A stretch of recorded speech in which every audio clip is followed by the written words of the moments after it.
Ladies and gentlemen, in a historic moment on a warm spring afternoon in the Rose Garden of the White House, President Donald Trump signed into law a powerful new piece of legislation aimed at protecting the dignity and safety of individuals in the digital age.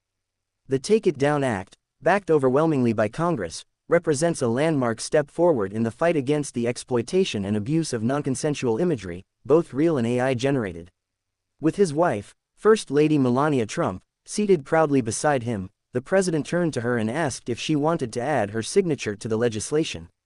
Without hesitation, she leaned forward and signed the document, a symbol of her dedication and advocacy that has spanned years.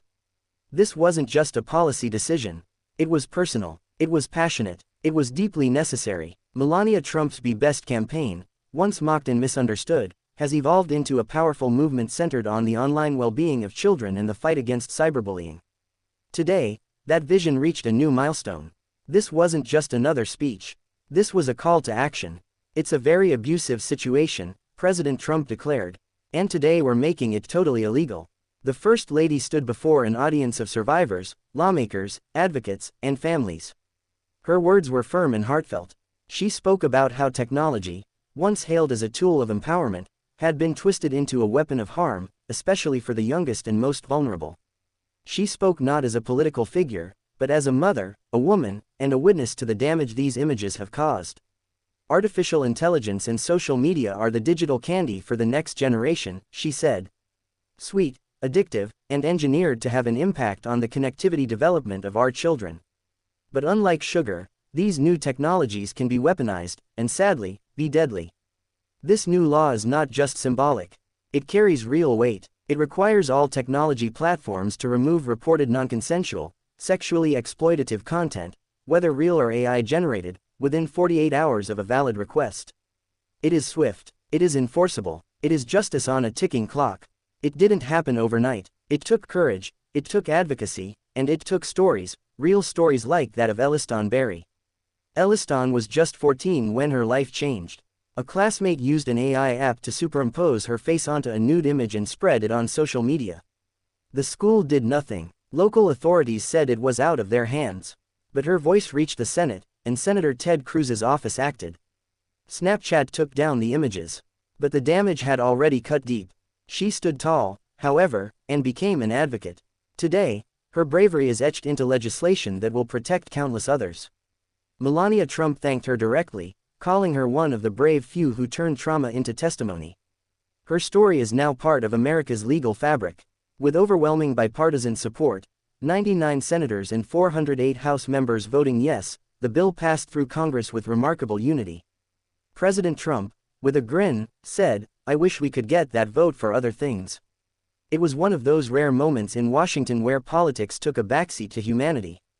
As the First Lady addressed the audience, her words pierced the spring air with weight and wisdom.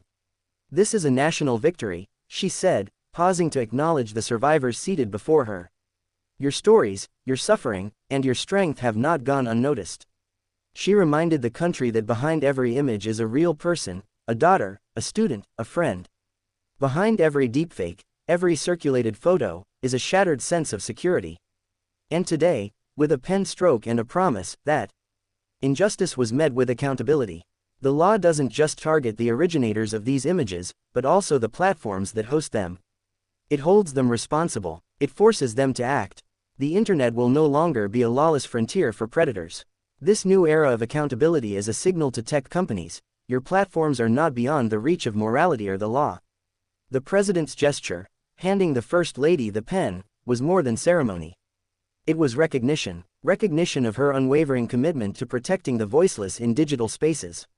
She smiled, signed, and symbolized a step forward for the nation. Across the country, parents can breathe a little easier. Children can reclaim a sense of safety. And survivors, for the first time, can know their country stood up for them. This wasn't about left or right. It was about right and wrong. The legislation doesn't just respond to present dangers, it anticipates future ones. As artificial intelligence evolves, so must our understanding of harm, consent, and protection. The Take It Down Act isn't just a response, it's a preemptive strike. Melania Trump called on Americans to remain vigilant, to talk with their children, and to demand better protections from digital gatekeepers. She emphasized that while the law is a victory, the fight is far from over. This isn't the end, she said. It's the beginning of a safer, stronger, and more compassionate digital world. Survivors wiped tears from their eyes as applause echoed across the Rose Garden. Today, their pain was heard, validated, and answered with action. And the nation listened. With the stroke of a pen, the United States took a stand against exploitation. With the voice of a First Lady, it recognized that silence is complicity. And with the strength of survivors, it carved out justice in an age that too often overlooks it. The Take It Down Act is now law. It is a declaration that every person, especially every child, has a right to privacy, dignity, and protection. This is not just a political win. This is a moral one. And it's just the beginning.